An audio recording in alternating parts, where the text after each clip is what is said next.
Hare Krishna, Hare Hare Wo. Good evening. Hare Hare Wo, Hare Krishna.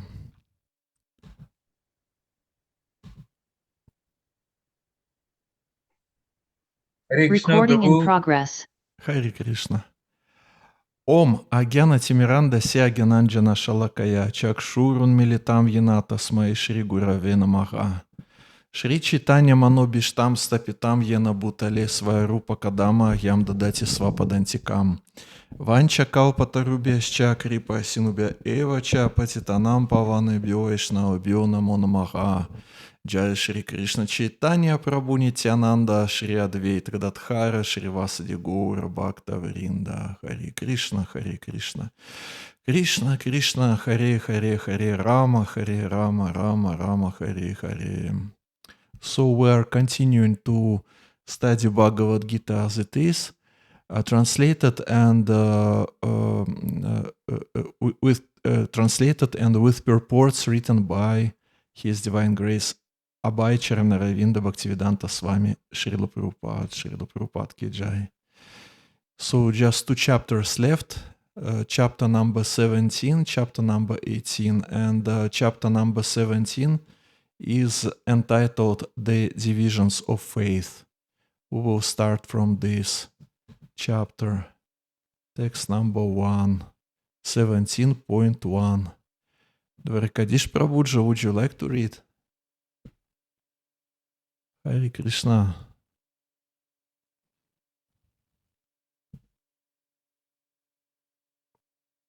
Okay, Prabhu. Hare Krishna. Okay, Hare Krishna. Chapter 17, The Divisions of Faith, Text 1. Arjuna Vacha Ye Sastra Vidim Ustriya Jajante Sadaya Yanvita Tesam Nista Tuka Krishna Sattvam Aho Rajas Tamaha. Translation. Arjuna inquired, O Krishna, what is the situation of those who do not follow the principles of scripture but worship according to their own imagination?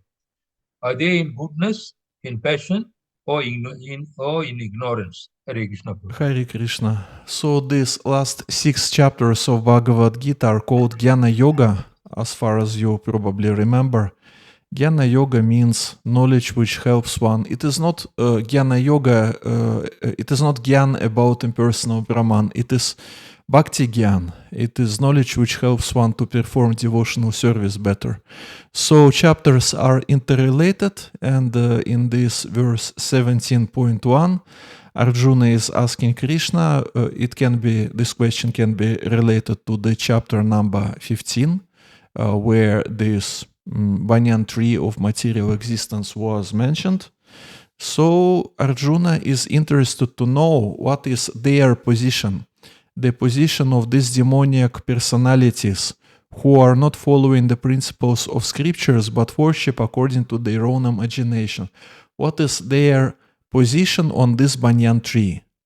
Because we were speaking about branches on this banyan tree, that there are different forms of life, there are different positions that one can take in this material life, and material life is also compared not only with banyan tree, but also with Ferris wheel, like we know from previous chapters. So our position in material world is changeable, but our nature is not changeable. Externally, we can accept different positions, but internally, and if to speak about our constitutional position, we are always dasa, dasa, anudasa. We are always parts and parcels of Krishna, and we are meant to serve Him. And what is their situation? What is their position on this banyan tree? Arjuna is asking Krishna, because again, let's link it with previous chapter, chapter number 16. The last verse was, one should therefore, better to link it with the verse number 23. He who disregards scriptural injunctions and acts according to his own whims attain neither perfection nor happiness nor the supreme destination. So it's naturally Arjuna is asking, so what they are achieving? If they don't achieve happiness or supreme destination or perfection, then what do they achieve? And what is their position on this banyan tree of material existence? Also, we can link it with the verse from Bhagavad Gita, verse 439, where Krishna told Arjuna, a faithful man who is dedicated to transcendental knowledge and who subdues his senses is eligible to achieve such knowledge, and having achieved it, he quickly attains the supreme spiritual peace. So again, this verse is very important. If we want to get perfection of this life, spiritual perfection, faith is needed. Adau Shraddha, Tatha Sadhu Sangha. Everything starts from Shraddha, Adau Shraddha. We have this verse from Bhakti Rasamrita Sindhu, it is nectar of devotion, and these levels of spiritual advancement from Shraddha to Prema are listed there. Everything starts from Shraddha, from faith. If there is no faith, then there is no happiness, no supreme destination, and no perfection. Means if there is no beginning, then there is nothing, because everything starts from this beginning. The beginning is faith, Adau Shraddha. Everything starts from faith. So if faith is there, if man is faithful, and if he, also it is written here, dedicated to transcendental knowledge, it is exactly what you people, you are doing here, devotees. You are sitting here and trying to understand transcendental nature. You dedicate your time. All glory to you. It is so nice. And also kindly join Bhakti Vaibhava course, also arranged by Muralidhar Shyam Prabhuji and others, because not only Bhakti Shastri course is available here as far as I know, but Bhakti Vaibhava is also there, so you can dedicate your time to achieve this transcendental knowledge. Faith is needed, dedication is needed, and sense control is needed according to this verse 439, and the result is guaranteed, supreme spiritual peace. So Arjuna is interested to know if someone doesn't have this faith, or someone is not going to follow authoritative spiritual process. He just concocts different processes. As we know, it is one of the symptoms of demonic nature. Then what is their destiny, and what is their situation, what is their position? It is the question which Arjuna is asking to Krishna here.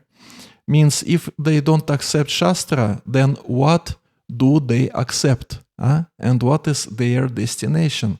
And we are going to our book, Srila Prabhupada's quotes, where Srila Prabhupada gives the answer on this question. What is their destination, position, and situation? He explains this thing in his class on Bhagavad Gita given in 1974 in Honolulu. Arjuna's inquiry is very nice, that one who is not following Shastra Vidhi, direction of the Shastra, but has got some faith, some vague idea, then what will be considered? Faith is there but misguided. Blind faith. What will be the result?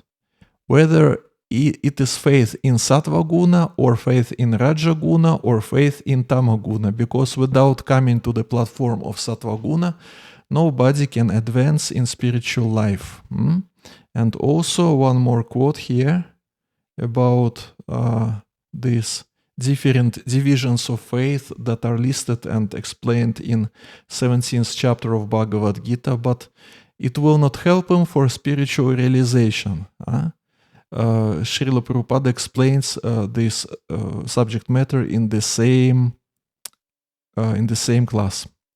So people are being controlled by the three kinds of material nature, and if they do not follow this Shastric injunction, then he will concoct, he will create something according to his position, either in the tamagun or rajagun or sattvagun. But those means superficially doing something in the tamagun, he will not be successful. He will not be successful.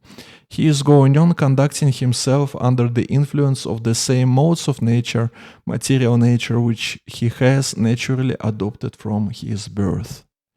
So the structure of 17th chapter is quite simple. Maybe you have a manual where the structure is described, but anyway, I will tell you also about the structure. The first 7 verses are about to whom someone is worshipping, if he is under influence of tamagun, rajagun, sattvagun, who is the object of one's worship, and who is the object of faith, means we put our faith in someone or something. And what is the object of faith of a person who is under influence of tamagun, rajagun, sattvagun? It is described in the first 7 verses. Then verses from 8 to 10, it is about food. It is about food in different modes of material nature. From 11 to 13, sacrifices in modes of material nature. From 14 to 19, austerities in the modes of material nature. Then from 20 to 22, charity in the modes of material nature. Sacrifice, austerity, charity. Yagya, tapa, dana in Sanskrit. Yagya, sacrifice, austerity, tapa, and charity, dana. And in the last chapter of Bhagavad Gita, 18th chapter of Bhagavad Gita, you will get to know, Krishna will tell us that no one should abandon yagya, tapa, yagya, dana, and tapasya. These 3 processes are essential, and even those who are elevated souls, even these souls are purified because of yagya, dana, and tapasya. But at the same way, yagyas, tapasyas, and charity can be in different modes of material nature. So it is described in verses from 11 to 13, from 14 to 19, and from 20 to 22. Sacrifice, austerity, and charity. And the last verses from 23 to 28 are about very important Om Tat Sat principle. Om Tat Sat principle, because it is not sufficient just to perform our activities in Sattvagun, in mode of goodness. It is not sufficient. It should be dedicated to Supreme Lord. So verses from 23 to 28 are about this, about principle of Om Tat Sat. Means it should be done for pleasure of Supreme. It should be done with prayers. And Om Tat Sat is just the example of prayers. It can be different prayers. In our case, our Yuga Dharma is to chant holy names of Lord Krishna, Hare Krishna, Hare Krishna, Krishna Krishna, Hare Hare, Hare Rama, Hare Rama, Rama Rama, Hare Hare. So this last section of this 17th chapter, verses from 23 to 28, it is also related to the verse from Bhagavad Gita 3.9. Very famous verse about Yagya principle, that everything should be dedicated to Supreme Lord. Otherwise, it gives, it keeps one bounded in material nature, in samsara. The same conclusion is at the end of 17th chapter, that whatever you are doing, but if you are doing this without principle of Om Tat Sat, means without dedicating our efforts to Supreme, then these results are not permanent result. So the same, you see, the same ideas, it was already there in the verse 3.9, but again it is repeated with another using other terms, other analogies, other approaches. It is little bit different angle of view, but basically it is all the same. It is again about the same idea that everything should be done for the pleasure of the Lord. And we are going further. We are going to the verse 17.2. So Arjuna asked Krishna about position of those who are not following Shastra. And now in this 17th chapter, we are going to learn what kinds of faith, what divisions of faith are there in material world. Different types of conditioned faith. Narottama Prabhuji, would you like to read the verse 17.2? Hare Krishna Prabhuji. Hare Krishna. Shri Bhagavan Uvacha Trividha Bhavati Shraddha Dehinam Svabhavaja Satviki Rajasi Chaiva Tamasi Cheti Tam Shrinu. Translation. The Supreme Personality of Godhead said, according to the modes of nature acquired by the embodied soul, one's faith can be of three kinds: in goodness, in passion, or in ignorance. Now hear about this. Hare Krishna. Hare Krishna. So, Baladeva Vidyabhushana, you can also note it in your notes. You can write it there. Baladeva Vidyabhushana, he explains that in this chapter, verses from 17.2 to 17.4, it is about one category of those who are not following Shastra. And verses from 17.5 to 17.6, it is about another category. The first category, which is there, 17.2 to 17.4, it is about those who, let's read from the purport, it is about those who know the rules and regulations of the scriptures, but out of laziness or indolence give up following these rules and regulations. And it is this category of people is described in the verses from 2 to 4. And verses from 5 to 6, it is about a little bit another category, which is called by Baladeva Vidyabhushana, they are called Vedabhya. Vedabhya means they are opposite to principles of Vedic culture. Opposite to principles, they are against the principles of Vedic culture of, means they are asuras, they are demons, they are active atheistic people. And these people are described in the verses 5 and 6, means two types of mentality are there. Some people, they are just lazy, or they just perceive spiritual knowledge, spiritual practice as some kind of burden, and because of that they give up following rules and regulations, but they know about rules and regulations. If to speak about asuras or those who are strictly against Vedic culture, well, those people also can be divided into groups. Some of them, they do not know rules and regulations. Some of them, they know, but they are against. Demoniac person, it is not obviously person who doesn't know anything about spirituality. They can know, but they don't accept. That is the point.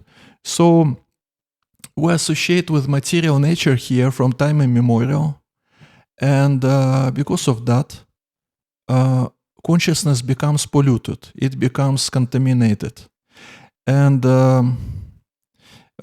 here Srila Prabhupada, he writes that according to previous activities in the mode of goodness, passion, or ignorance, they, means living entities, they acquire a nature which is of a specific quality.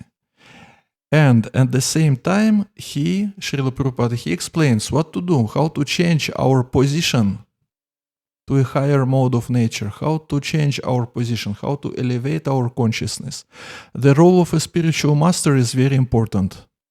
And Srila Prabhupada, he writes here The conclusion is that blind faith in a particular mode of nature cannot help a person become elevated to the perfectional stage.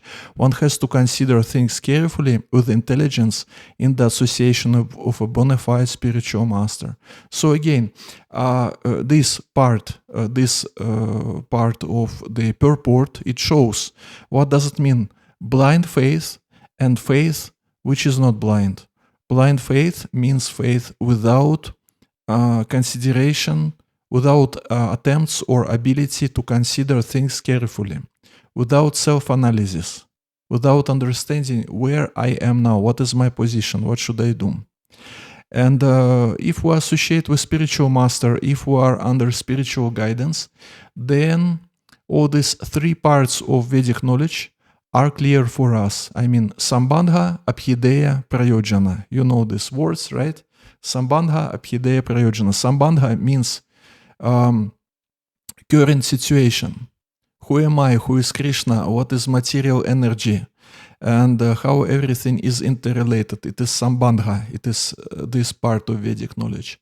Then we know about Prayojana, about the highest goal. It is written there that we have to awake this dormant love for Godhead, which is in one's heart, which is sleeping, sleeping and snoring, sleeping and snoring in someone's heart. It is Prayojana. We have to wake to revive these relationships. It is about Prayojana, about highest goal. And Abhideya means what to do. What to do to achieve this highest goal. There is a general description in sacred scriptures how to achieve this goal, and these levels of spiritual advancement are described there from Shraddha to Prema. But at the same way, according to the position, someone is in Tamagun, someone is in Rajagun, someone is more or less Sattvic. And the spiritual master, he is acting accordingly. He is guiding accordingly. So in this part of Vedic knowledge, which we call Abhideya, which we call devotional practice, there can be some details that are relevant for someone and that are not relevant for another practitioner. And the practitioner himself, without spiritual guidance, he cannot understand what is relevant, what is not. So because of that, a spiritual master is needed, and he will be able to analyze the candidate, what is his position, what instructions will be relevant for him for such particular moment, in this particular moment, and so on and so on. So this self-analysis, or again, we will repeat the same term, Viveka Shakti, discrimination power, what has to be done, what has not to be done, what is relevant, what is not relevant. These things means spiritual master from his position, from his level of spiritual qualification, he has to understand the situation, and also practitioner himself also should analyze himself, what is his situation. Otherwise, again, what does it mean, blind faith? It means there is no self-analysis. There is no attempts to understand what is my situation now, and what should I do now? Or, for example, we have such stage of spiritual advancement, process of spiritual advancement, which we call anartha-nivriti. Anartha-nivriti means the process or the time period. This time period can go for quite long time. Time period when we are purifying our heart from different contaminations, from bad habits, and so on and so on. And one cannot go through this process without being conscious about what's going on with him, and what should I try to rectify. Maybe I became a little bit more envious that it is needed, or a little bit more greedy that it is needed, or lusty, or fault finder, or I'm acting like a fault finder, and so on and so on. So this self-analysis is needed. Otherwise, blind faith means what? It means I have my spiritual master. He will deliver me to spiritual world. I'm not going to analyze anything. All responsibility is on my spiritual master. He will do everything. But no, some part of responsibility is on our own side. We should also understand what's going on with in our life. And what makes our faith to be not blind? Why our faith is not blind? Because we have a chance to ask questions to our spiritual authorities. Spiritual authorities, they are not demanding that we should just blindly follow. They are open to answer our questions. So, if someone has question to Arkadish Prabhuji or Narottam Prabhuji or others, if you have questions, we are open to answer your questions.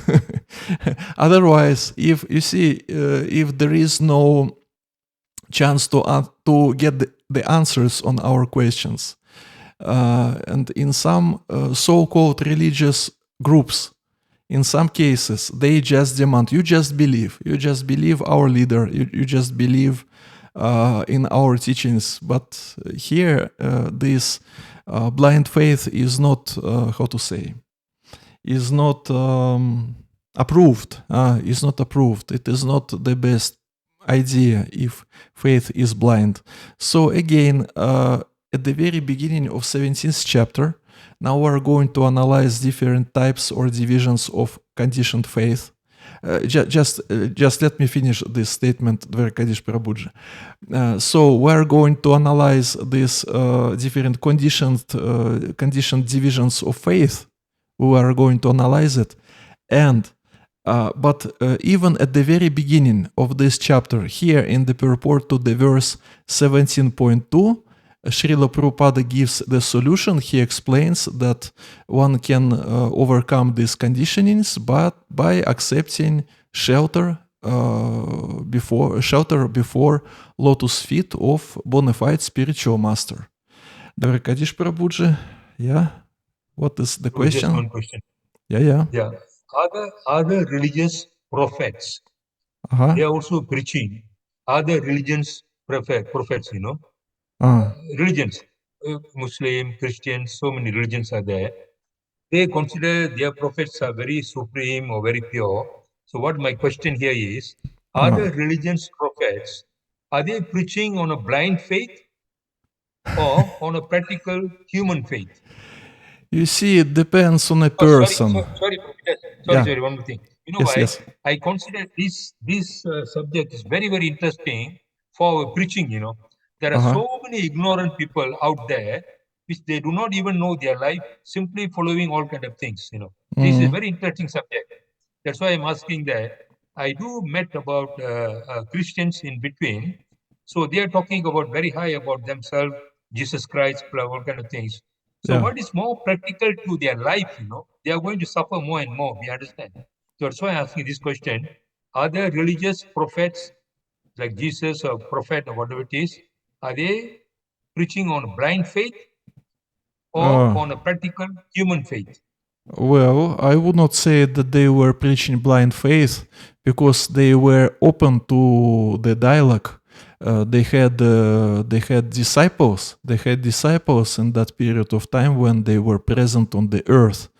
But some of those who are in other religions,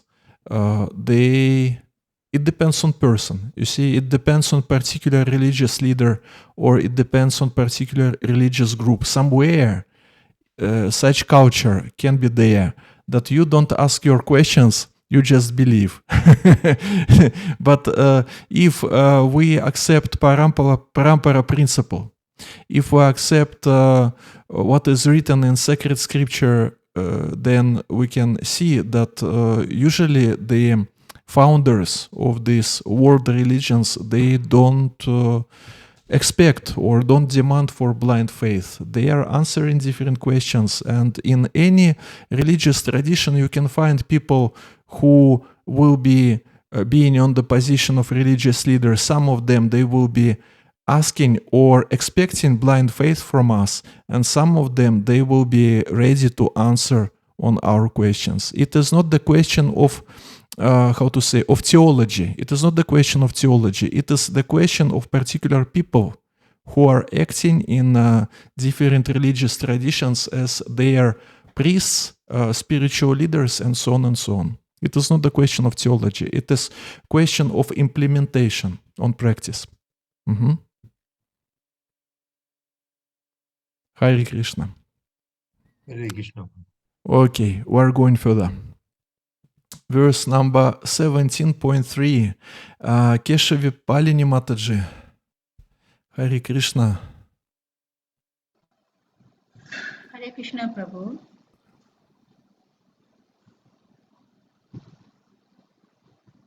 Sattvanurupa sarvasya srada bhavati bharata srada mayo yam purusho yoya shrada sa evasa. Translation. O son of Bharata, according to one's existence under the various modes of nature, one evolves a particular kind of faith. The living being is said to be of a particular faith according to the modes he has acquired. Hare Krishna. Hare Krishna. So again, we are here from time immemorial. I told you this many times and will be repeating again and again. We are here from time immemorial and we are associating with material nature. Because of this association, we get qualities of material nature. Soul is not contaminated. Soul is not affected by modes of material nature. But consciousness is affected. It is the situation. So here in this purport, just let me find this place. Where it is? Just here. According, Srila Prabhupada writes here, according to the position of the heart in contact with a particular mode of material nature, one's faith is established. It should be understood that if one's heart is in the mode of goodness, his faith is also in the mode of goodness. If his heart in the mode of passion, his faith is also in the mode of passion. And if his heart is in the mode of darkness, illusion, his faith is also thus contaminated. We can find different types of faith in this world. So you see this quote, this purport is really important because there is such statement, such idea, which is promoted by some people who are claiming that they are religious or so-called religious or so-called spiritual. They are saying, "Listen to your heart." Huh? Listen to your heart. Even we have a song which is called "Listen to your heart." To your heart. This idea that we should listen to our heart can be dangerous because it depends what is condition of our heart. Different people, they can create the whole teachings, the whole system of beliefs that the most important in your life is just to listen to your heart and to do whatever is told by our heart to us. But you see, it is related to 16th chapter of Bhagavad Gita. It is one of the symptoms of demoniac people because they are doing just whatever they like, they do. So it is the way to justify these demoniac tendencies. We are living in this material world, trying to develop Krishna consciousness, to reawake Krishna consciousness, but civilization which is around us is demoniac. It is one of the symptoms that some of the people, they promote this idea. Listen to your heart. Whatever your heart will tell you, it is important, but it is dangerous to think like this. So, again, here in this purport, the last paragraph, Srila Prabhupada, he explains The word Shraddha or faith is very significant in this verse. Shraddha or faith originally comes out of the mode of goodness. One faith may be in a demigod or some created god or some mental concoction. One's strong faith is supposed to be productive of works of material goodness. So just try to understand. These modes of material nature are mixed in material world. The object of faith or the object of worship, conception of worship, can be in tamas, in rajas, and so on. But Shraddha itself, as a phenomena, as an ability to be fixed in particular beliefs, this ability of a human being, it belongs to Sattvagun. It belongs to Sattvagun. Faith, as it is, the idea of faith, but the object of faith can belong to different modes of material nature. It depends. But faith, as it is sattvic phenomena. And not only sattvic phenomena, but also spiritual phenomena. Because, what's going on? Some sounds are coming here. Okay. It is not only sattvic phenomena, it is also spiritual phenomena, because we have a verse here, this one, verse from Bhagavad Gita 7.21. 7.21. Krishna is saying, I am in everyone's heart as the super soul. As soon as one desires to worship some demigod, I make his faith steady, so that he can devote himself to that particular deity. So you see, we have a lot of people here in material world. Some people, they believe to demigod worship. Some of them, they worship ghosts. We will be speaking today about this also. Some of them, they are worshiping Krishna. Some of them, they belong to Muslim culture and Muslim religion. Some of them, they belong to Christianity.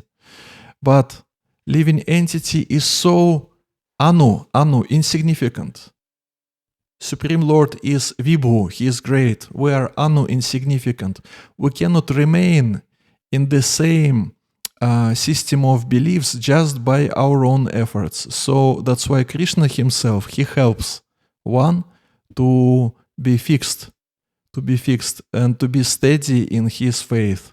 So this idea, when someone has some beliefs or belongs to some faith, it is also by Krishna's mercy. Some Christians are so determined and steady because Krishna helps them to be steady Christians.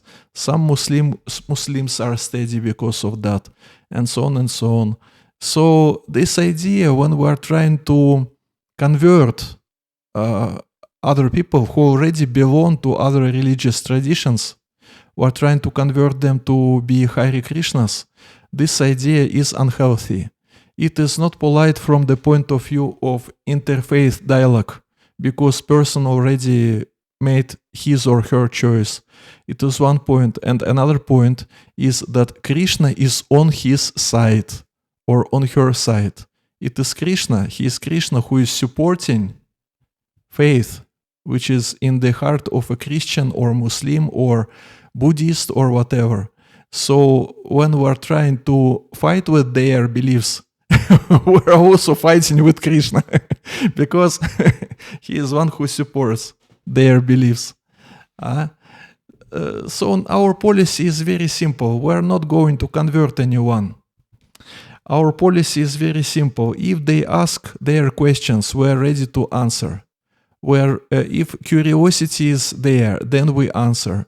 If they come to our tradition and abandoning their own previous tradition, it should be just up to them.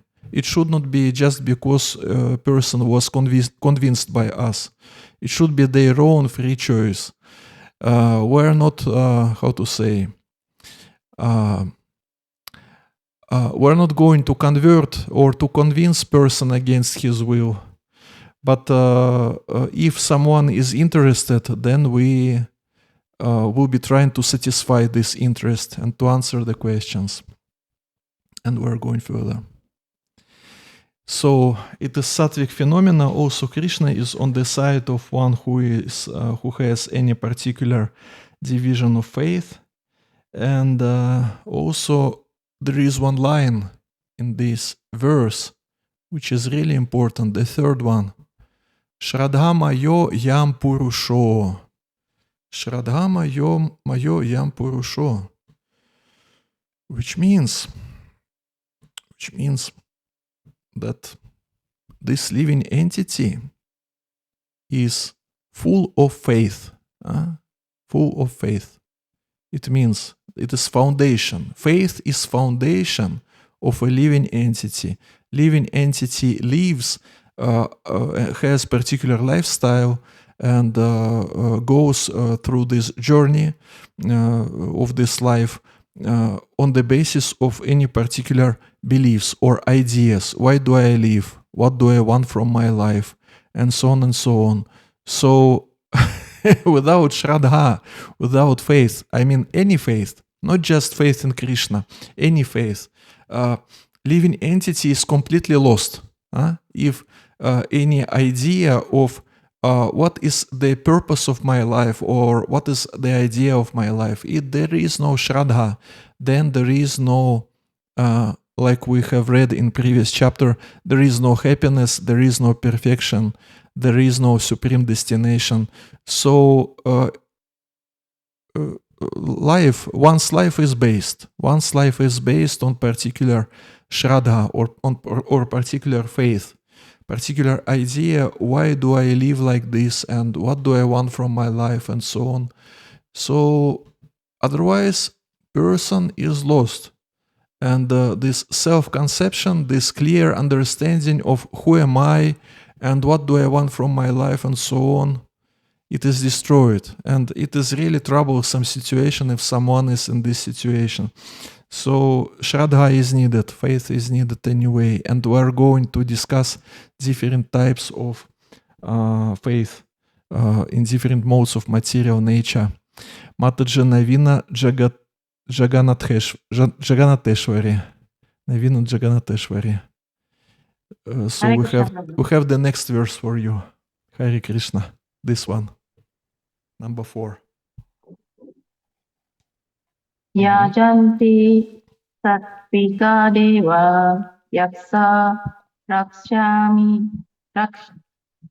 rakshamsi rajashaha pritambuta ka namschanye jayanti manasya janaha. Translation. Men in the mode of goodness worship the demigods. Those in the mode of passion worship the demons, and those in the mode of ignorance worship ghosts and spirits. Hare Krishna. Hare Krishna. So these verses from last 6 chapters of Bhagavad Gita, they give us Viveka Shakti, how we can understand that someone is tamasic or rajasic or sattvic person. We can understand that on the basis of what is the object of their worship. Or we will later read from the same chapter what kind of food they consume, or what kind of yagya, dana, tapasya is performed by them. This knowledge is given. It is Viveka Shakti. We can develop this Viveka Shakti just by the symptoms. We can understand what kind of person is before us, and it is really practical knowledge. If we know what kind of a person is before us, we can understand how we can deal with this person, or better not to deal. If someone is tamasic, better to avoid. If someone is rajasic, maybe better to have some kind of official relationships based on some maybe commercial considerations or whatever, but we are not going to open our hearts to rajasic people because they are not sufficiently sensitive to other people. And if someone is sattvic, then we can I could say that we could make friends with them, but because we are practicing Krishna consciousness, even if they are in mode of goodness, it can be dangerous for our bhaktivata if they are not in Krishna consciousness. But anyway, these people are much more comfortable if to speak about our association or dealing with them, much more comfortable than those who are in tamas or rajas, because they are not attentive. They are not attentive to people. Rajasic people, they are very much absorbed in achieving their goals. And tamasic people are very much absorbed in laziness, madness, and so on. So basically, there is no attention to other living entities, to other people. On the basis of this knowledge, we can understand what kind of a person is before us, what I can expect, what I cannot expect. It is very practical knowledge. So, verse 17.4 is about the object of worship. Sattvic people worshiping demigods, those who are worshiping demons, we will read the purport now also, they are in rajas, and those who are worshiping ghosts and spirits, they are in mode of ignorance. And what is the result of their worship? This result is described in the verse from Bhagavad Gita 9.25. We already have done this part of Bhagavad Gita, but again we will repeat. Bhagavad Gita 9.25. Yanti deva vrata devan, pitran yanti pitrivrataha, bhutani yanti bhutajya, yanti madhya janopimam. Very simple principle. Those who worship the demigods will take birth among the demigods. Those who worship the ancestors go to the ancestors. Those who worship ghosts and spirits will take birth among such beings. And those who worship me, means Krishna, those who worship Krishna will live with Krishna. So now just make your choice. Whom you serve, those qualities you get. It is very simple principle. That's why we accept spiritual master, we serve spiritual master. He is pure devotee of Krishna. And by performing devotional service to spiritual master, we also can gradually become closer and closer to the ideals of pure devotional service. It is the principle. To whom you serve, there you will go. Like like once in Delhi. In Delhi, one big businessman, he came to Sri Sri Radha Parthasarathy temple to get Gopala Krishna Goswami's darshan. He came there, and after asking some questions about his business, Gopala Krishna Goswami Maharaj, he told them, would be nice to serve Krishna, would be nice to dedicate this wealth and material resources in service for Krishna. And this businessman is, because Krishna is Supreme Lord, he is God. And this this businessman, he responded, he told, for me, my wife is my God. Whatever she tells me, I'm doing. And then Gopala Krishna Goswami Maharaj told, well, then the result will be wherever your wife will go after leaving this body, you will also go there. And then this businessman became a little bit worried because he looks like he didn't want to go where his wife supposed to go. It works like this. To whom we serve, there we go. It works like this. So we're going back to the verse. Demigods, demons, and ghosts and spirits. If we are speaking about demons, it is about those who have demonic qualities. Usually, it is about human beings who have these qualities and who are influensive. And in purport, Srila Prabhupada gives nice example. Where this example? Just let me find this place. Those who are in the mode of passion worship the demigods. We recall, Srila Prabhupada is saying about himself, we recall that during the Second World War, A man in Kolkata worshipped Hitler because thanks to that war he had amassed a large amount of wealth by dealing in the black market. Similarly, those in the modes of passion and ignorance generally select a powerful man to be God. They think that anyone can be worshipped as God and that the same results will be obtained. It is the symptom of passion, of Rajagun, and also symptom of demoniac inclinations when people are trying to make the idol from ordinary human being, when they are trying to worship other human beings. Maybe these human beings are influensive. Maybe they are, maybe they are special. Maybe they are special, but they should not put these people on the place of Supreme Personality of Godhead. They should not do this. Otherwise, it is both Rajasic and demoniac tendency. It is not good.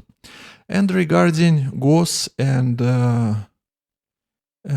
spirits, we have very nice example. It is from pastimes of Bhaktivinoda Thakur. Bhaktivinoda Thakur, he emancipated one ghost once. There is a story. This story is also written in Srimad Bhagavatam, the first volume. In the very beginning, there should be a short description, short biography of Bhaktivinoda Thakur. It is in the very beginning of Srimad Bhagavatam, the first volume. I think it is there. So different pastimes are described there, and one of these pastimes we're going to mention today. The story is entitled The Brahma Daitya. Brahma Daitya. Towards the end of 1869, Srila Bhaktivinoda Thakur transferred to Champaran. While there, the Thakur observed many persons worshipping a powerful Brahma Daitya who was living in a banyan tree. This ghost had the power to influence people's minds, and the local court judge, who was under his spell, repeatedly delivered court judgments which favored some bandits who were making offerings to gain the favor of the ghost. You understand how it works, right? It is tamasic worship, some kind of black magic. Brahma Daitya is a ghost who was formerly a Brahmana, but due to his sinful activities, he becomes a very powerful ghost who can create a lot of mischief because of his sinful activities. So, dear devotees, you are going through Bhakti Shastri course. It is also related to the second initiation. You will get second initiation, then you please behave nicely. Otherwise, we don't know what will happen. You please behave nicely. One day, a Pandit approached the Thakur to beg for alms, and the Thakur engaged him to recite the Srimad Bhagavatam before the tree where the ghost resided. After 1 month, when the reading was completed, the tree fell to the ground and the Brahma Daitya left. The bandits were irritated as they had lost the ghost's protection. But many townspeople took inspiration from this incident and took up the message of Srimad Bhagavatam. So in such way, people's faith in Srimad Bhagavatam became stronger. I don't know about this picture.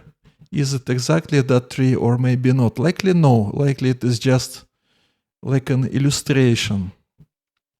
And some more quotes about ghosts are there. We can read it from Srimad Bhagavatam. It will be verse number. Just one moment.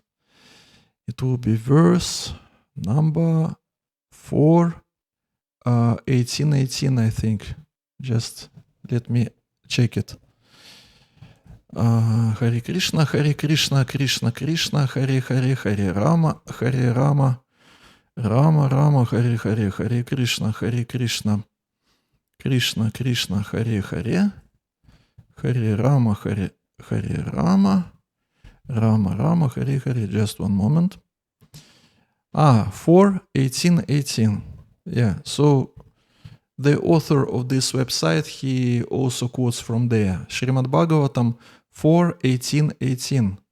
In purport, there is such explanation about these ghosts.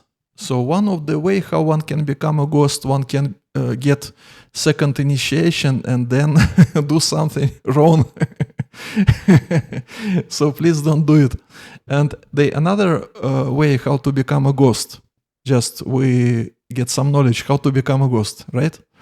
But don't use this knowledge. Just get this knowledge, but don't use it. Those who are very sinful and attached to their family, house, village, or country don't receive a gross body made of material elements, but remain in a subtle body composed of mind and ego and intelligence. Those who live in such subtle bodies are called ghosts. This ghostly position is very painful because a ghost has intelligence, mind, and ego, and wants to enjoy material life, but because he doesn't have a gross material body, he can only create disturbances for want of material satisfaction. It is the duty of family members, especially the son, to offer oblations to the demigods Aryama or to Lord Vishnu. From time immemorial in India, the son of a dead man goes to Gaya and at a Vishnu temple there offer oblations for the benefit of his ghostly father. Ghostly father. There is a movie, Godfather, right? Movie, famous American movie, Godfather, and it is ghostly father. It is another father.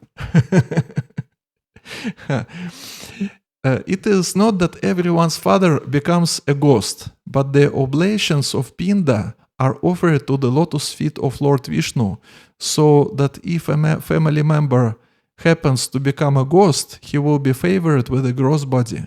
However, if one is habituated to taking the prasada of Lord Vishnu, there is no chance of his becoming a ghost or anything lower than a human being. Very important point. So please take prasadam and feed your relatives with prasadam also, and it will help them. Because we don't know how karma will work in any particular case. Maybe according to karma, someone will not deserve a gross material body. But if we will feed people with prasadam, then it will be really helpful in any case. If it will not allow devotion to be awakened immediately anyway, at least human form of life will be there. And when human form of life is there, then a person can progress spiritually. There is a chance to do it.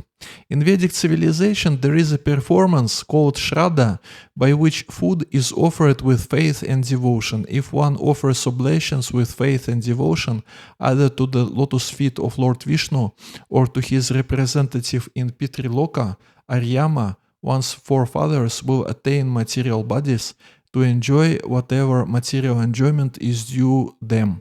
In other words, they do not have to become ghosts. So you see, if someone just worships to his ancestors, he will go to Pitriloka. But if first he worships to Supreme Lord, and then he offers his ancestors some remnants of Supreme Lord, then the result will be another.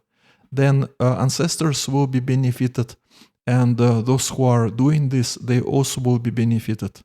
And you don't have to go to Pitriloka, because you will go to whom you serve, there you will go. It is the essential question, to whom we serve. The answer on this question clarifies many things. We are going further, and now in these verses 5 and 6, we will be discussing so-called Vedabahyas, those who are against Vedas. those who are against Vedas, and what is their situation, position, and destiny. Mataji Mira, would you like to read the verses? Hare Hare Krishna. Krishna Prabhu. Hare Krishna Prabhu. Asatra vihitam goram tapyante ye tapo janaha damba ahankara samyukta kama raga balanvitaha karshayantah sarirastam bhuta gramam acheshataha mam chaivantah sharirastam tan vidhi asura nishchayan. Translation by Srila Prabhupada. Those who undergo severe austerities and penances not recommended in the scriptures, performing them out of pride and egoism, who are impelled by lust and attachment, who are foolish, and who torture the material elements of the body as well as the super soul dwelling within, are to be known as demons. Thank you, Prabhu. Hare Krishna. So I suppose some of you already have read this story of Vrikasura, how Vrikasura was torturing himself. So it is a good example.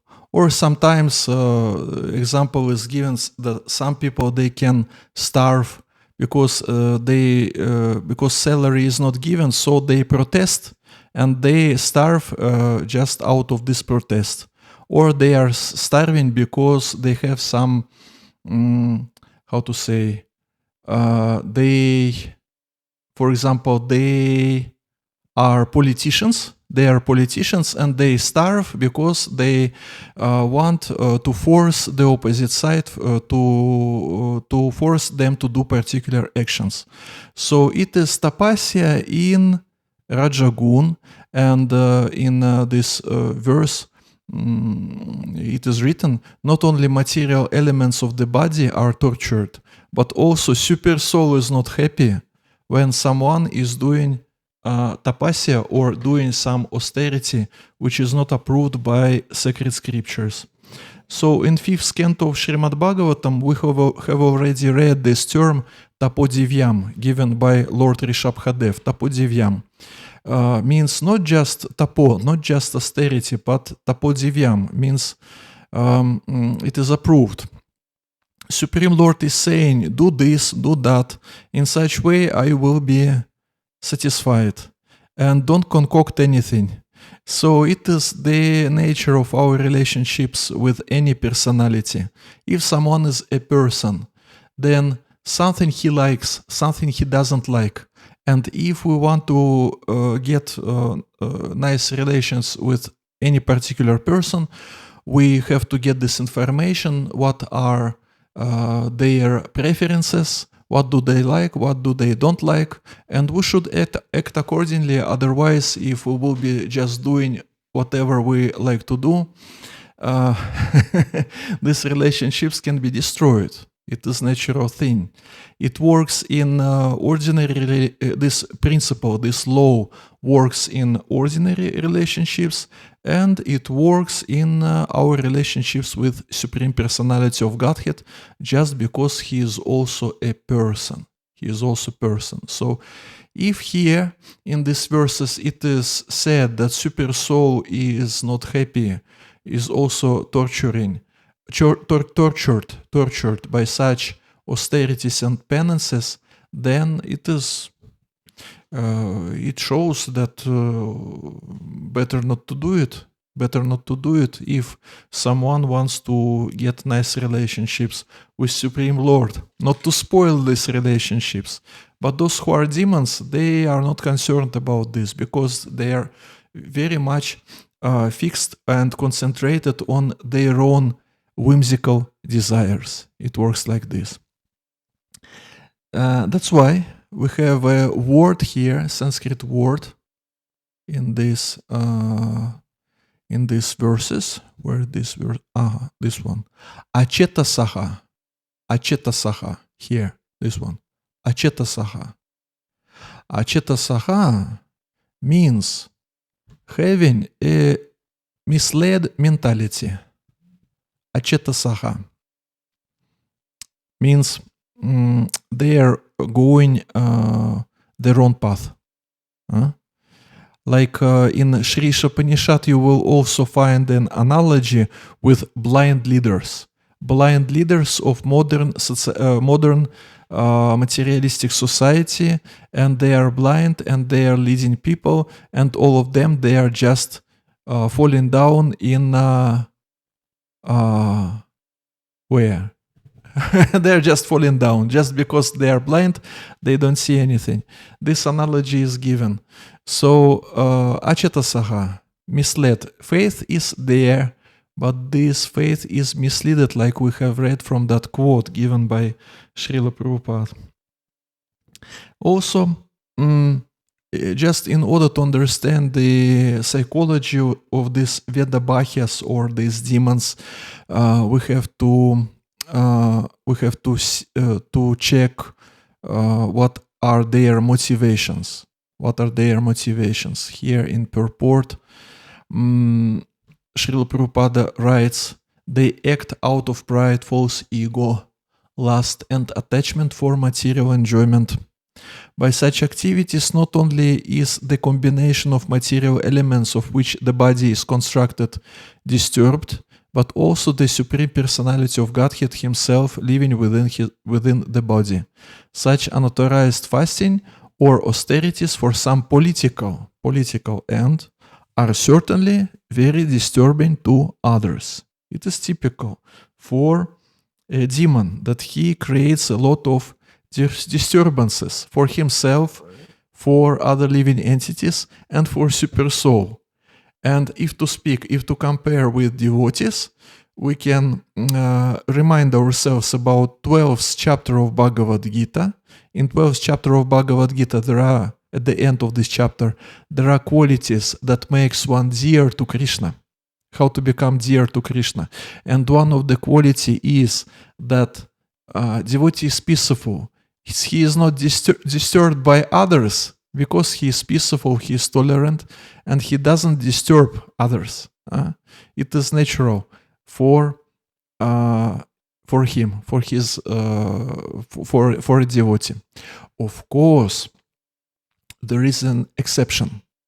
When we preach, some people naturally will be disturbed. Srila Prabhupada was saying, if demons are disturbed with our preaching, then it means our preaching is successful. But it is just one side of the story, just one part of this story.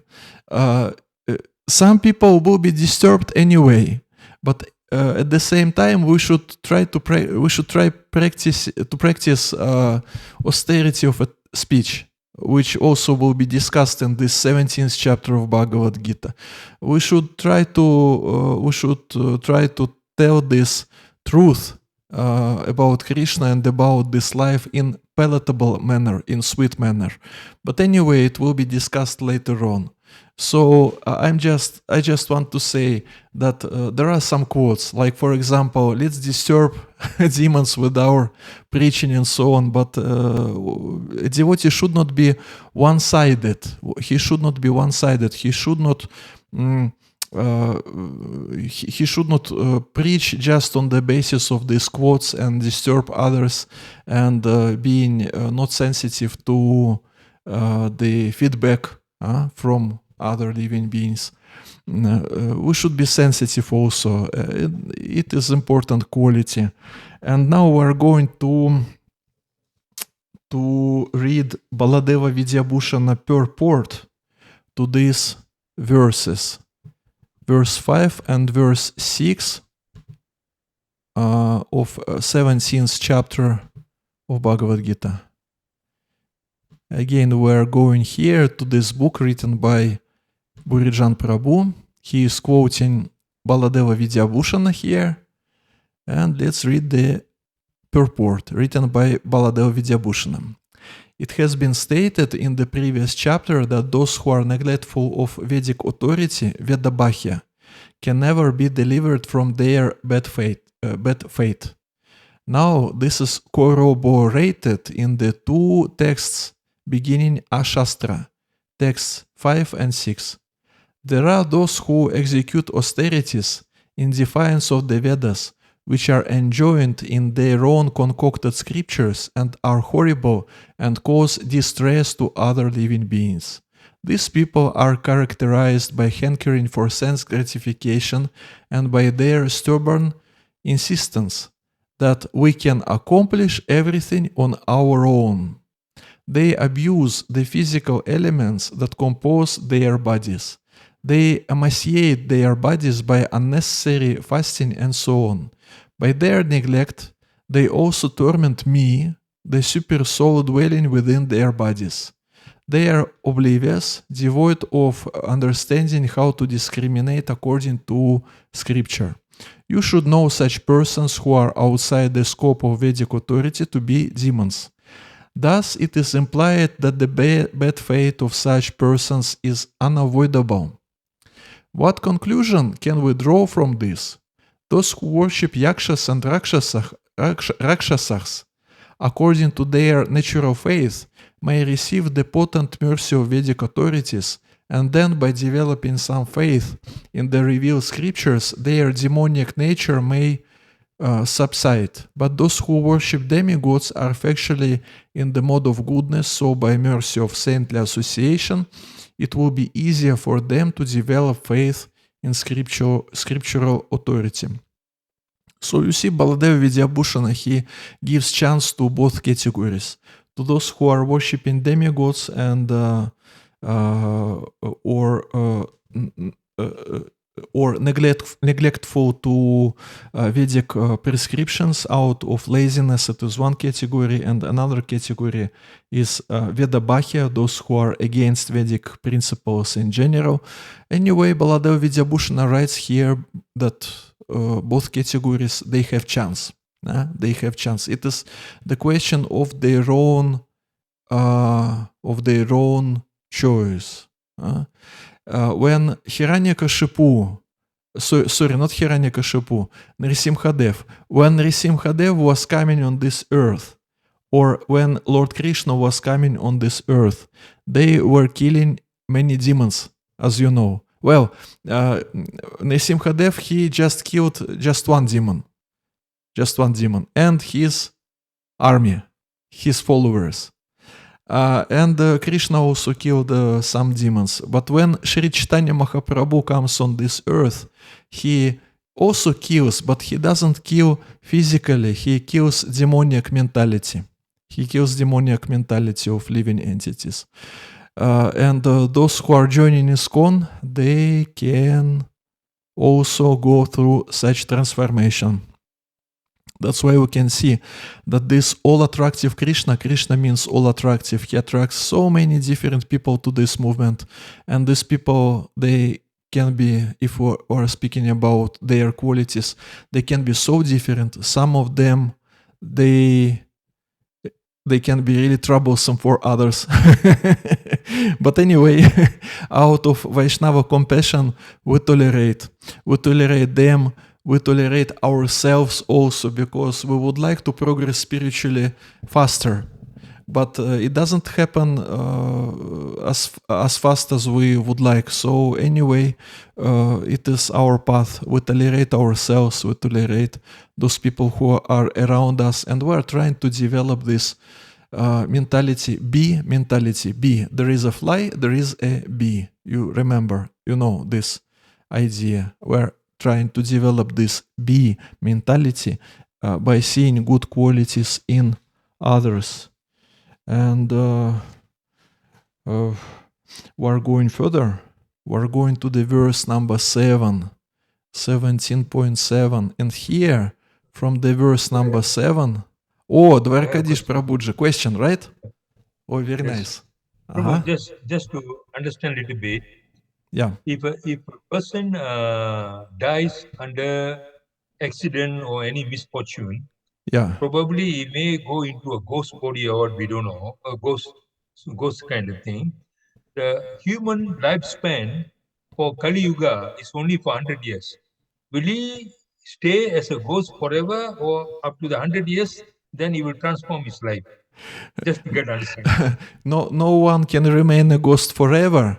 Any position in material world is temporary. Even our presence in on heavenly planets or hellish planets or such form of life like a ghost, everything is temporary. It can go for quite long time, but anyway, it is temporary. Everything is temporary here. And if to speak about this chance to become ghostly, it is not obviously depend on car accident, because it mainly depends on our activities during our lifetime. It can be car accident. Tamal Krishna Goswami Maharaj also left his body because of car accident. But He's a devotee, you know. Yes, of course, he is a devotee, and we have his Pushpa Samadhi on Govardhan.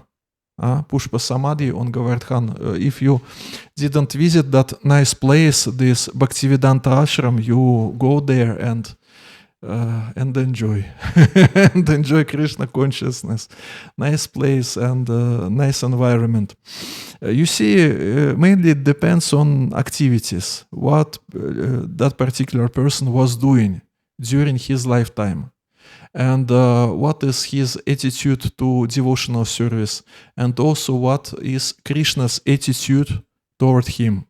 That's why even if he is unconscious, if he, for example, he is about to leave his body because of car accident and he is unconscious, but anyway, he did a lot of things for Krishna, and Krishna can meditate on him and on these activities. Even if living entity himself is not conscious, but actions are there, and Krishna, he remembers everything, he knows past, present, and future. So even if this death happens in unconscious situation, anyway, there is a chance. And the answer is very simple. We should perform devotional service. The more devotional service we will do, we will perform, and it also depends on the quality of our devotional service. But the more we will do, then the more chance is there that Krishna will be remembering of us. You see, it works like this. That lifespan, Prabhu, for humans, our lifespan in Kali Yuga is only 400 years. So what I'm asking is, will he be in the ghost form within the 100 years, or after 100 years, will he change will he go out of the ghost? Why you are asking exactly about 100 years? Because we have given something like that. Yeah, from philosophical point of view, it is really so, because in Bhagavatam there is a purport that each and every living entity lives 100 years. It is only the question how we calculate. For a small insect, his life is also 100 years. That is just, but it is years of an insect. It is not years of human being. The calculation is another. So I don't know exactly how long one will remain in a subtle body as a ghost, but also one can be liberated if, for example, someone will be doing devotional practices in this environment, in this house where ghosts are living. There are a few cases when devotees in Europe and America, they were opening ISKCON temples and they were buying houses where ghosts were residing. Such situations are also there. So these ghosts were benefited also, and they went away maybe for next stage of their life, next form of life.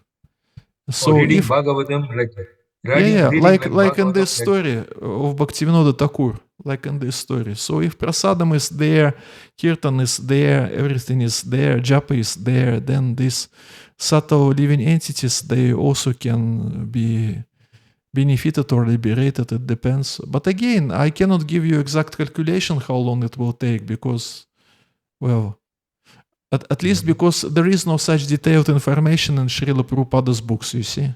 There is no such calculations because of that. Narottama Prabhuji. Hare Krishna Prabhuji, can Hare I add Krishna. something to this here? Yes, of course. Yes. So, Yes. so when someone is born, the time of death is already decided. That the time is going to die naturally. So the untimely death minus the time of death or whatever, the balance is the time the ghost will be still existing. That's how I vision it. So it was the question or it was the point? No, I'm just adding something here to the time, the span of the ghost life is the time of death minus the untimely death. Yeah. Yes, you are saying about the situation of a suicide. If someone decided to leave his body just before it was predestined. Yeah, it is also one of the ways how to become a ghost. But don't become a ghost, please. please remain in your bodies. These bodies belong to Krishna. Don't do this. It is not good idea. Yeah, it is interesting point. Yeah, yes. If someone commits suicide, then he will become a ghost. It is 100%. Maybe it is not proper time, evening time, to speak about ghosts. Evening time usually is not good for that because they can be attracted. We can attract them. But anyway. You have to read Krishna book. Yes. You see, in Krishna book it is written that if Hare Krishna mantra is chanted somewhere, then all those living entities who are there, they are protected from ghosts and magic spell. This is stated in the chapter where it is written about Putana, about this Putana, the demon, who was the first one who came to kill Krishna. And of course, she himself was killed by Krishna. It is a very wonderful story. And we are going further. Thank you very much for your questions. Hare Krishna. Hari Bol. We are going to the verse number 7. So, again, we have discussed these worshippers of demigods, those who are abandoning Vedic principles out of laziness, those who are Vedabahyas, or means they are against Vedic principles. We spoke about this, and now the details are starting. This Viveka Shakti, which we're speaking about, it is there. Different symptoms of different modes of material nature are described. Again, how we can understand that someone is under particular mode of material nature? Just by observing what is his object of worship and what kind of food he takes, and many other symptoms are there that we will be discussing during this Bhakti Shastri course. And Mataji Divya, would you like to read the verse number 7? Yes, Prabhu. Hare Krishna. Hare Krishna, good evening. Okay. Arhastva api sarvasya trivido bhavati priyaha yajñastapastata danam tesam bedam imam shrunu. Translation: even the food each person prefers is of three kinds, according to the three modes of material nature. The same is true of sacrifices, austerities, and charity. Now hear of the distinctions between them. Thank you, Prabhu. Hare Krishna. Hare Krishna. So again, let's repeat the same thing. There are different agents through which three modes of material nature are influencing on living entity. I've already have shown you this verse from 11 canto of Srimad Bhagavatam. Again, we will repeat the same verse, 11:13:4. Agamo pach praja deshach, kalach karma cha janma ja, Dhyanam mantrotha samskaro dashaite guna hetavaha. According to the quality of religious scriptures, water, one's association with one's children or with people in general, the particular place, the time, activities, birth, meditation, chanting of mantras, and purificatory rituals, the modes of nature become differently prominent.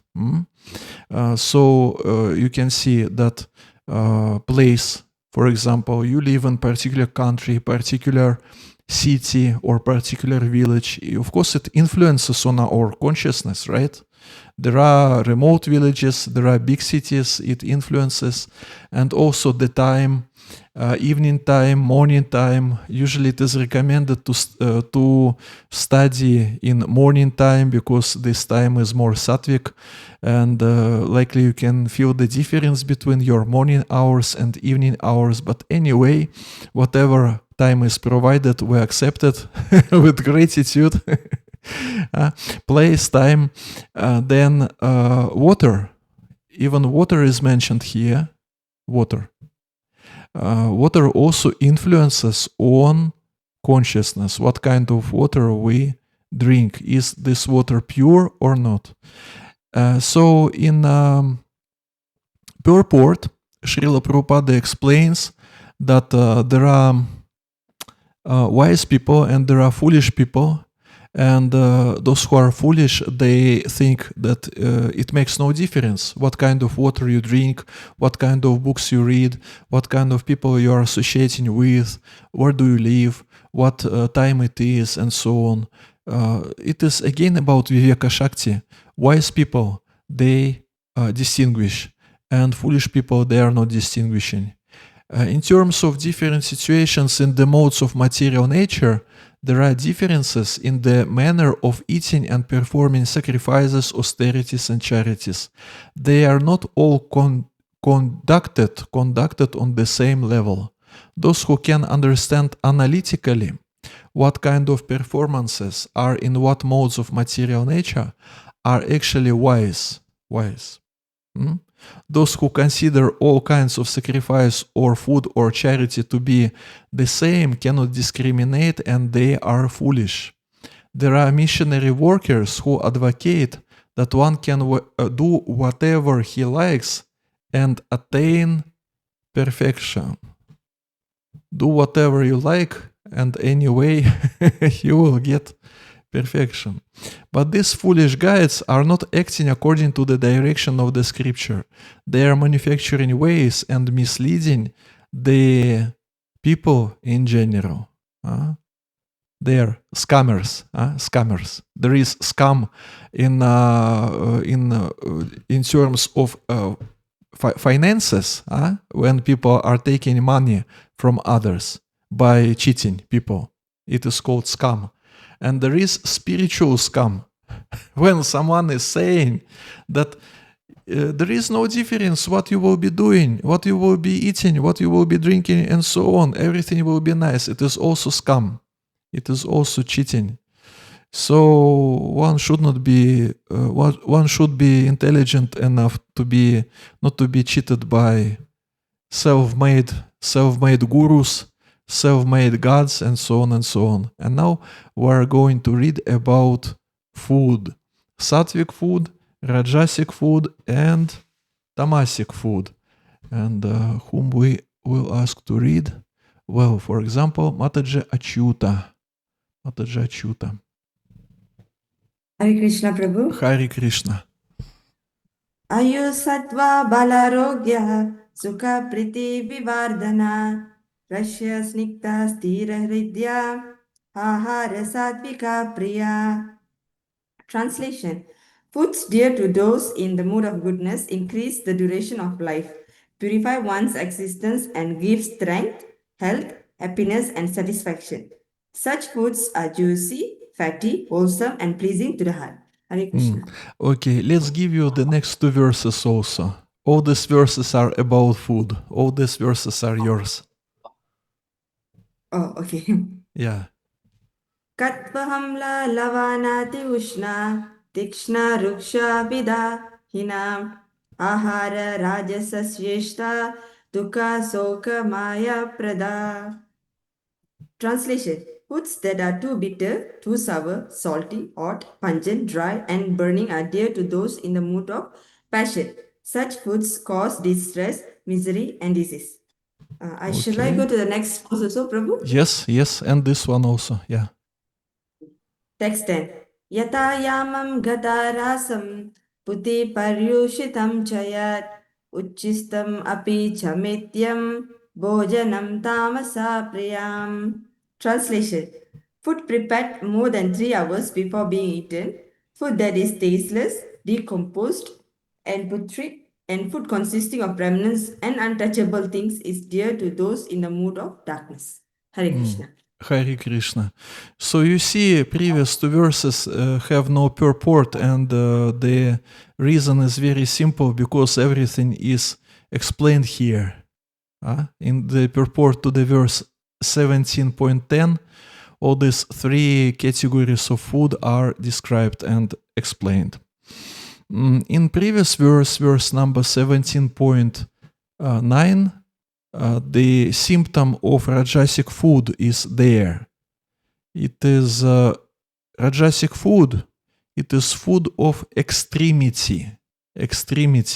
Too bitter, or too sour, or too salty, or too hot, or too spicy. Too spicy. Hello, India. Or too spicy. And it is the food of extremity. And here in purport, in this verse, Krishna, he is saying such foods cause distress, misery, and disease.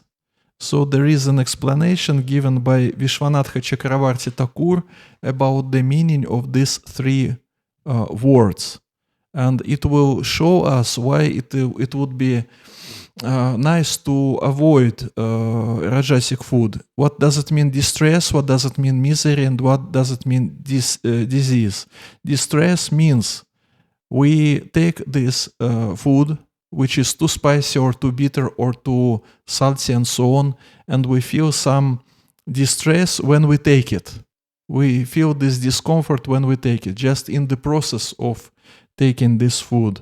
Then misery, it is some kind of depression which one feels when after taking the food, because it influences on our consciousness, and consciousness can go down, and happiness can go away. So after taking food which belongs to lower modes of material nature, this depression or frustration or whatever can be felt. It is called misery. And disease, it is something which will be in future, after some period of time when people are taking such Rajasic food on a regular basis. Distress, misery, and disease. Distress, it is about what's going on in the process of eating. Misery, what's our feelings after we took the food. And disease is something which is waiting for the person in future. And now we're going to read the purport. And it is exactly what we will be doing now. And after this, we will finish our lesson. We will take questions, of course, if questions are there. And we will finish the lesson, and whom we are going to ask to read the purport. Mataji Hema Manjunath. Can you read the purport? Yes. Yeah, Prabhuji had read. Oh, very nice. Hare Krishna. Hare Krishna. Yes. The purpose of food is to increase the duration of life, purify the mind, and aid the body's bodily strength. This is it's only the purpose. In the past, the great authorities selected those foods that best aid health and increase the life duration, such as milk products, sugar, rice, wheat, fruits, and vegetables. And these fruits are very dear to those in the mode of goodness. Some other foods, such as baked corn and molasses, while not very palatable in themselves, can be made pleasant with mixed with milk and other foods. They are then in the mode of goodness. All these foods are pure by nature. They are quite distinct from untouchable things like meat and liquor. The fatty foods, as mentioned in the 8th verse, have no connection with the animal fat obtained by the slaughter. Animal fat is available in form of milk, mm, which is most wonderful of all the food. Milk, butter, cheese, and similar products give animal fat in a form which rules out any need for the killing of the innocent creatures. And it is the only through the brute mentality that that this killing goes on. The civilized method of obtaining needed fat is by milk. Slaughter is the way of what is that? Suppose way of Subhumans. Subhumans. Subhumans. Protein is amply available through the split peas, dal, whole wheat, etc. The food is the mode of passion, which are better, too salty, or which are too bitter, too salty, too hot, and overly mixed with the red pepper, cause misery by reducing the mucus in the stomach, leading to the diseases. And the food in the mode of ignorance, where it went, Prabhuji? The food in the mode of ignorance or darkness are essentially those that are not fresh. And any food cooked more than 3 hours before it is eaten, except the prasadam, the food offered to the Lord, is considered to be in the mode of darkness, because they are decomposing. Such food give bad odor, and which often attracts some people in this mode, but repulses those in the mode of goodness. The remnants of food may be eaten only when they are part of the meal that was first offered to the Supreme Lord, or first eaten by a saintly person, especially the spiritual master. Otherwise, the remnants of the food are considered to be in the mode of darkness, and they increase the infection or disease. Such foodstuffs, although very palatable to the person in the mode of darkness, are neither liked nor even touched by those in the mode of goodness. The best food is the remnants of what is offered to the Supreme Personality Godhead. In Bhagavad Gita, the Supreme Lord says that he accepts the preparation of vegetables, flour, and milk when offered with devotion. Uh, Pratham, Patram Pushpam Palam Toyam. Of course, devotion and love are the chief things which the Supreme Personality of God accepts. But it is also mentioned that the prasadam should be prepared in a particular way. Any food prepared by the injunctions of the scriptures and offered to the Supreme Personality of Godhead can be taken, even if prepared long ago, because such food is transcendental. Therefore, to make food uh, antiseptic, eatable, and palatable for all the person, one should offer the food to the Supreme Personality of Godhead. Hare Krishna. Thank you, Prabhuji, for giving opportunity. Hare Krishna. Thank you for your service. Hare Krishna. Okay. And thank you for your gratitude. So, few things are there in this purport. First of all, the role of a cow is emphasized in the purport, because milk products are important in one's life, and the cow is one, according to the Vedic culture, is one of our mothers, because cow gives milk, and from this milk many other milk products are produced.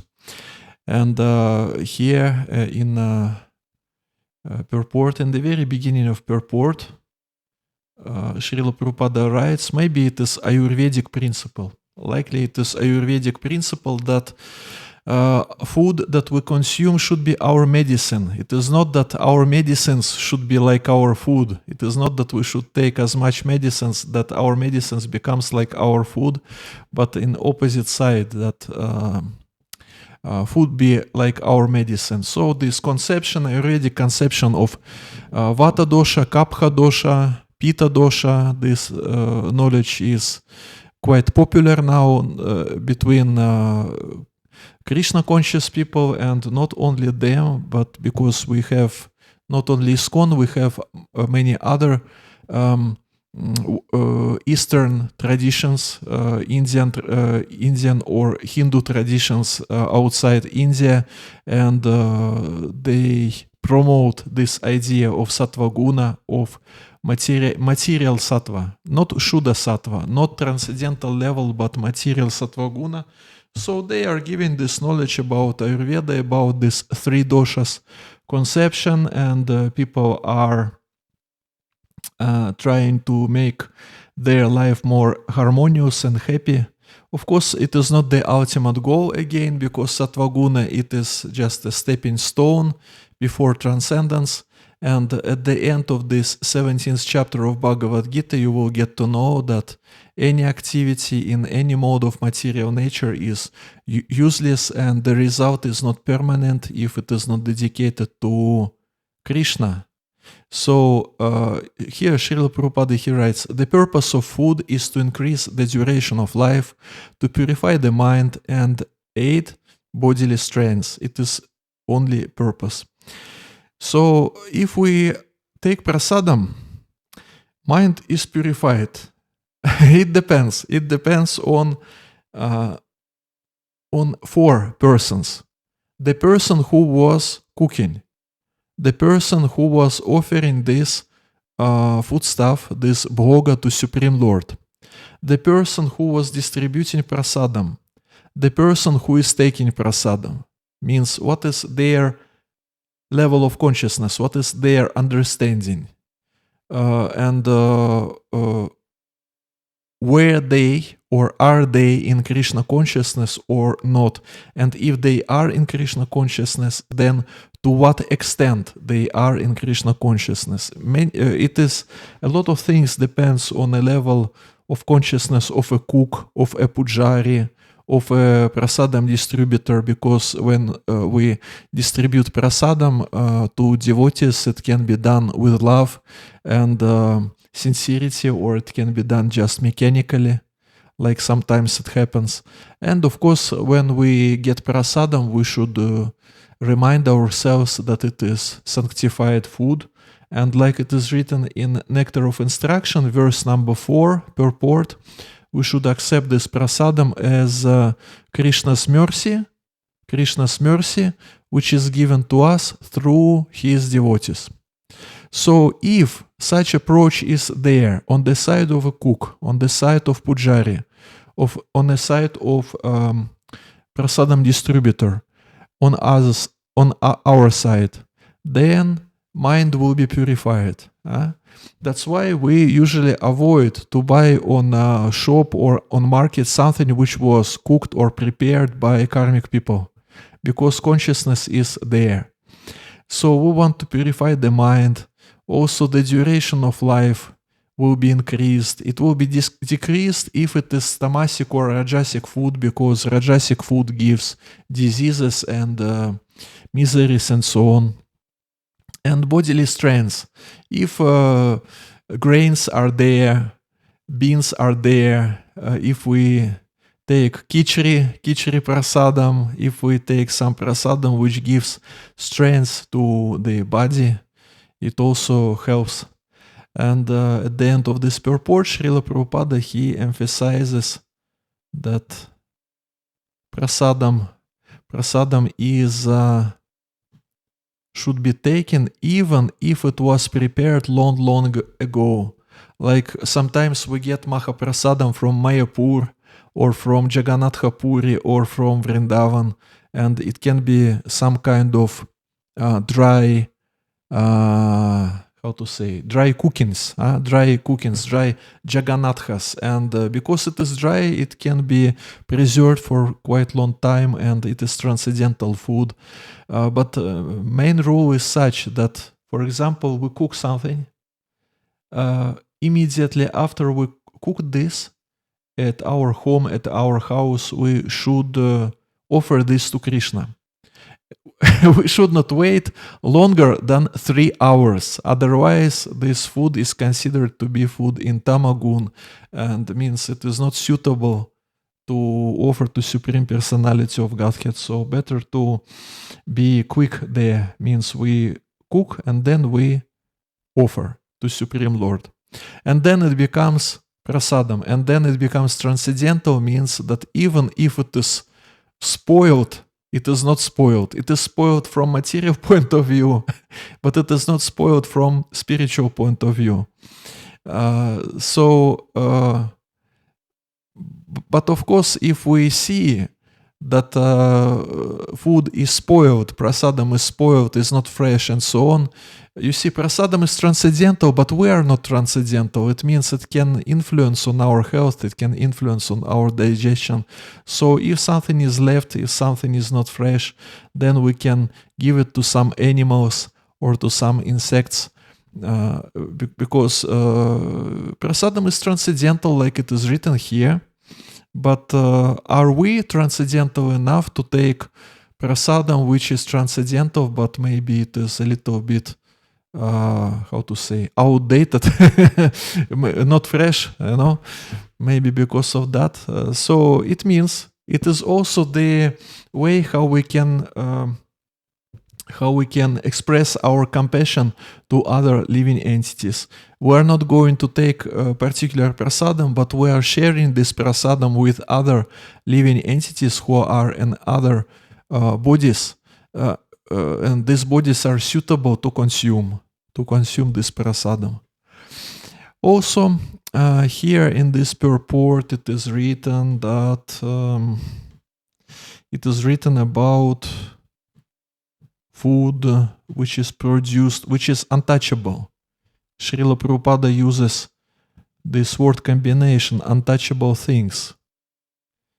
Means for someone it is food. For us it is not food.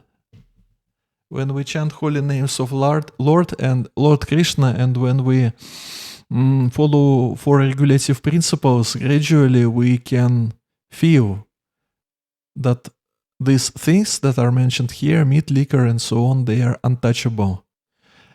And then after some time, we can feel that even something which is veg, which is vegetarian, but it is cooked by non-devotees, or it is produced mechanically on some factory, and we can feel that it is also untouchable in the sense that there is no bhakti inside. Like Krishna, he is saying, Patram pushpam bhavam toyam, yume bhaktya prayachhati, tadaham bhakti upahritam, ashnami prayatat manaha. Tadaham bhakti upahritam, this word is very important, that bhakti should be there.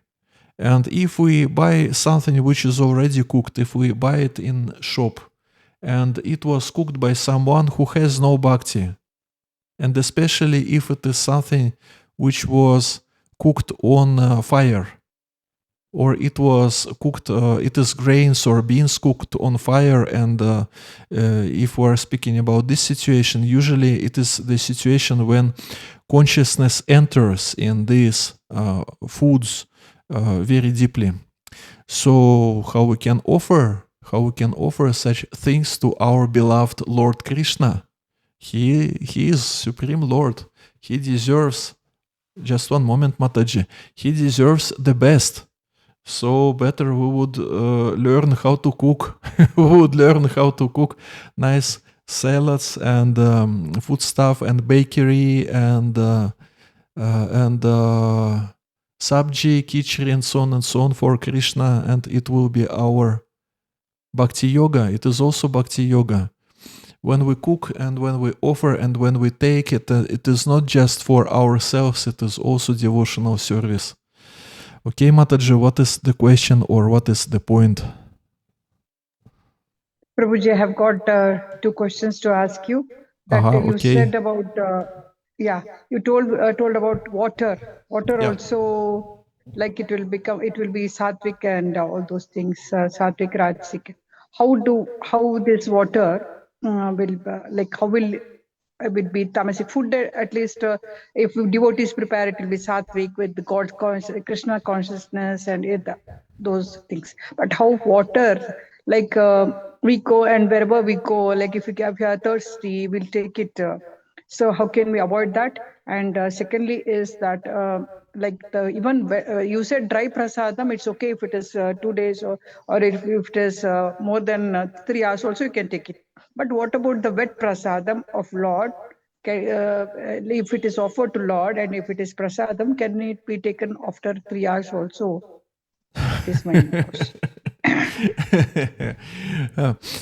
We can take after 3 hours or as long as it is how to say consumable. Do we have such a word in English language? Consumable. Okay, anyway, you understood. Okay, so at the same time, the more this food which we take, the more it fresh, the better for health. So you see, there are two considerations. One consideration is spiritual. It is about position of prasadam, and another is material. It is Ayurvedic aspect of the same subject matter or the same topic. That of course the more fresh food we take, it is the better. At the same time, you see, it is not that it is always available. If to speak about water, the situation with water quality goes down worldwide.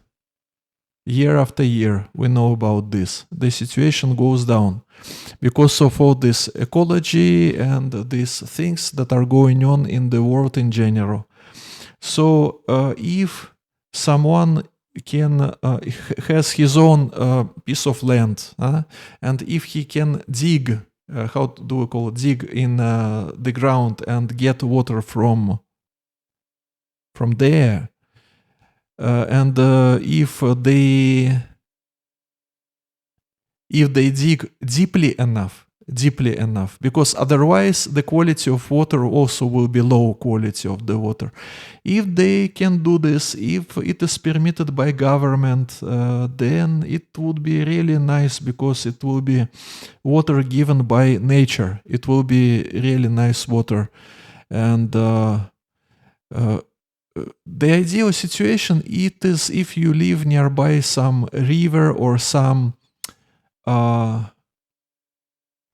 river or some lake which is ecologically pure, and you can get water from there. It is the ideal situation. Another situation, when we buy water in this plastic, how do we call it? Plastic what? Plastic? Bottle. Bottle. Yes, Plastic bottle. Of course, bottle. In this plastic bottle, we buy this water because it is purified on factory, different filters, and so on and so on. So this water from tap, it is not the best way, because we know the condition of these tubes through which this water we get in our apartments. The condition of these tubes is not the best. Of course, we can boil, or maybe we can even distillate this water in home conditions if we have some equipment for this. But again, this natural water from digging the ground, or natural water from ecologically pure lake or river, it is the best. But at the same time, of course, we don't know what kind of water. Even if river or lake is ecologically pure, is this water good for our digestion, or diarrhea will be there because of that? We do not know how our body will react. So anyway, it is recommended to boil the water. Yes. And unfortunately, it is not that in each and every city or in each and every country we have ecologically pure lakes and rivers, unfortunately. But whatever we have, we use it. Or we can buy some equipment, we can distillate in case if it is troublesome to get pure water somewhere. Krishna, he understands our situation, he knows past, present, and future. So he is able to see, are we doing, how to say, how much do we try? How much do we try to satisfy him? How much do we try? He is able to see, he is able to estimate. He is Supreme Lord, he knows everything. Yeah. Prabhuji, can we put Tulsi and chant her holy name and then drink, because lake and well and all, it's not, it's very difficult to find it nearby. And suppose if you are drinking in somebody's house with we'll get such situation that we have to drink in others' house who is not non-devotee is.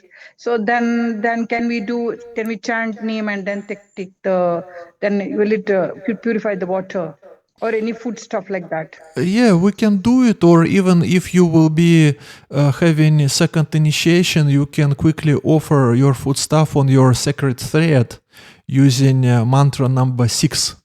You will get 7 mantras and you will get mantra number 6. You can use it to offer, but it should not be the regular practice. It is just in case if you have no way out. Otherwise, ideally, it's much more better to follow traditional process when we put foodstuff before the altar, then we wait for 10 minutes like this.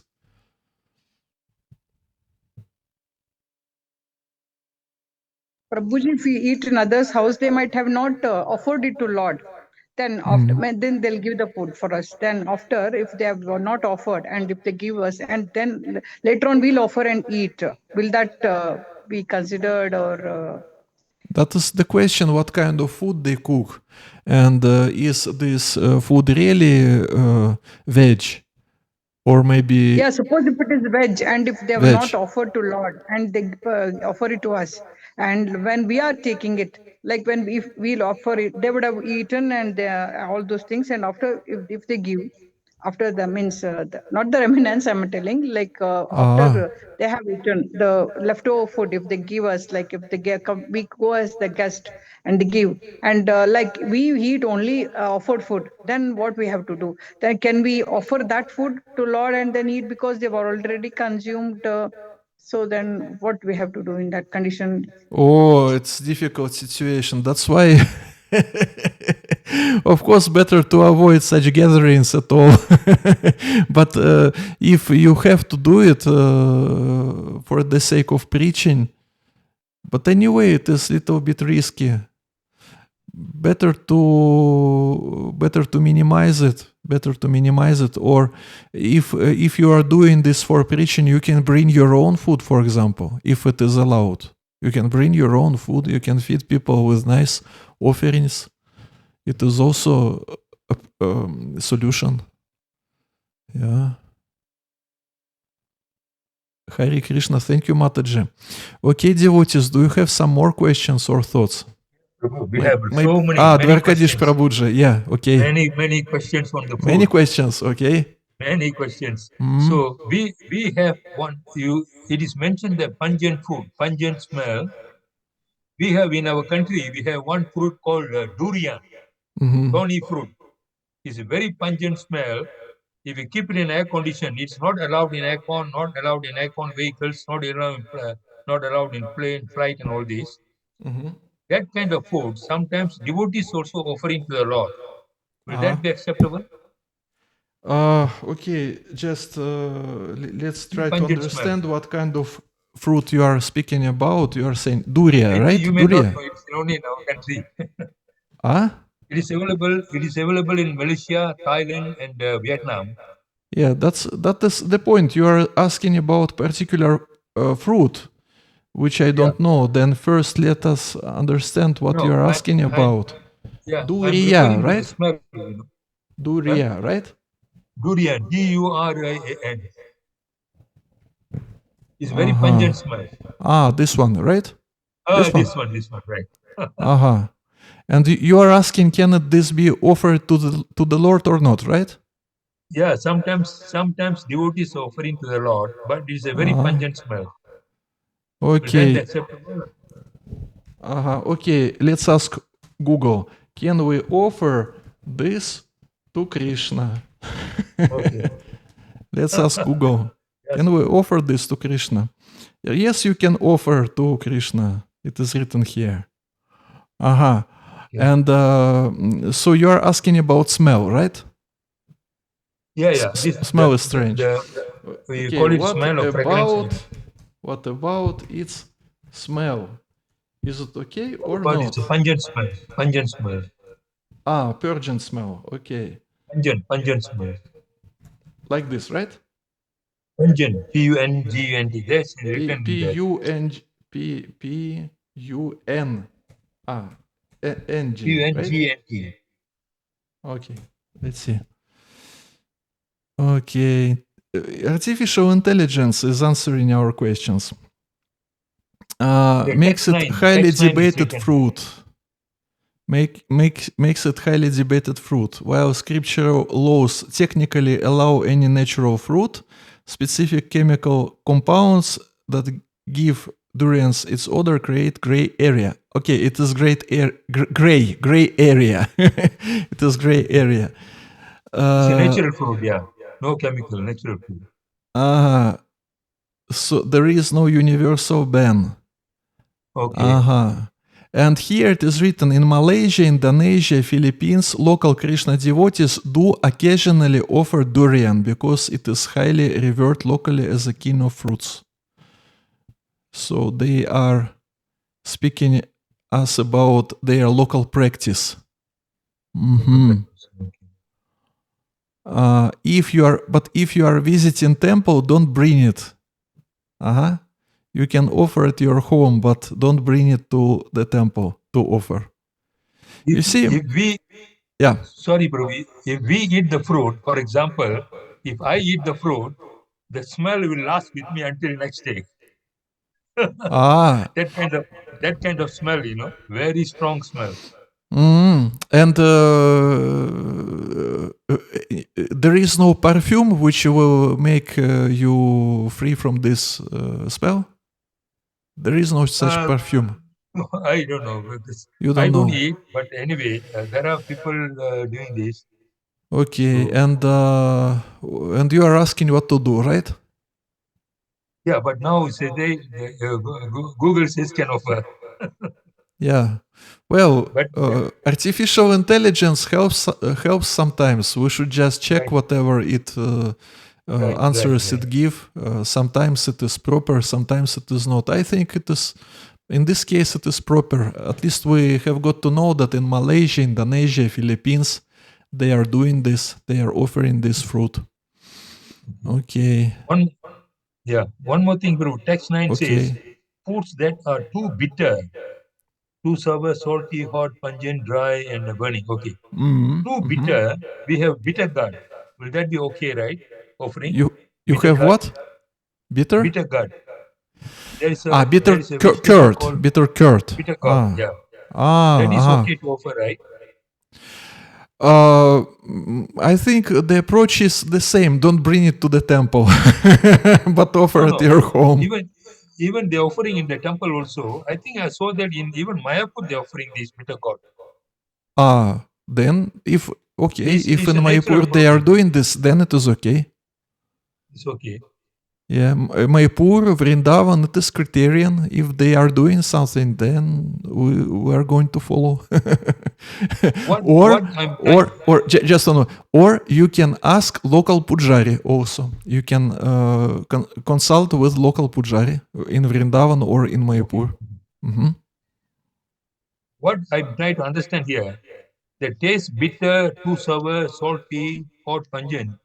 If you add in the spices in the process, that should be avoided.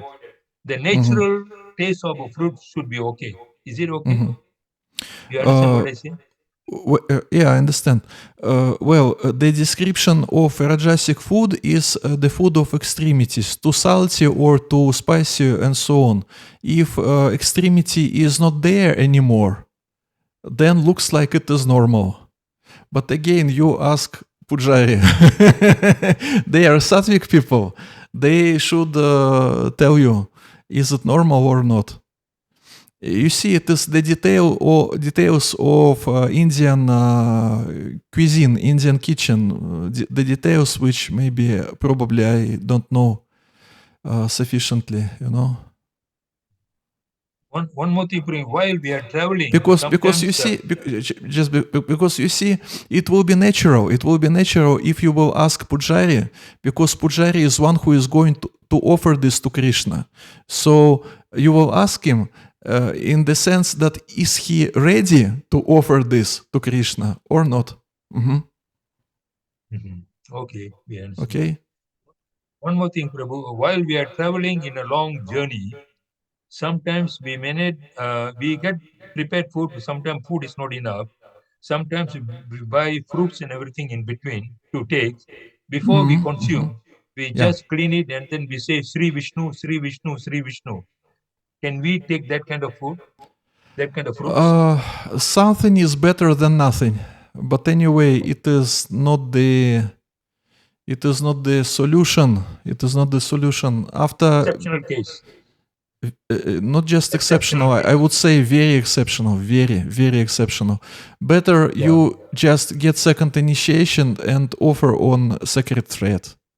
It will be more authoritative. Okay, one last question myself. Sometimes we are cooking in the temple. We are short of workers. We cooks are all initiated people. Sometimes we invite non-initiated people to cut the vegetables and everything. Will that be acceptable? Acceptable, absolutely acceptable. On After the that, we stage clean when we just cut vegetables, it is not so important who are these people. Cook, he will get these vegetables that are cut, and he will wash these cutted vegetables in water. Everything will be purified. You see, if we are speaking about the situation when consciousness enters in our foodstuff, it is on the stage of cooking, on the stage of offering, but not before. Those who are cooking, those who are working with the fire, the consciousness of these people, this consciousness enters in the foodstuff. But those who are just assistants, they can assist.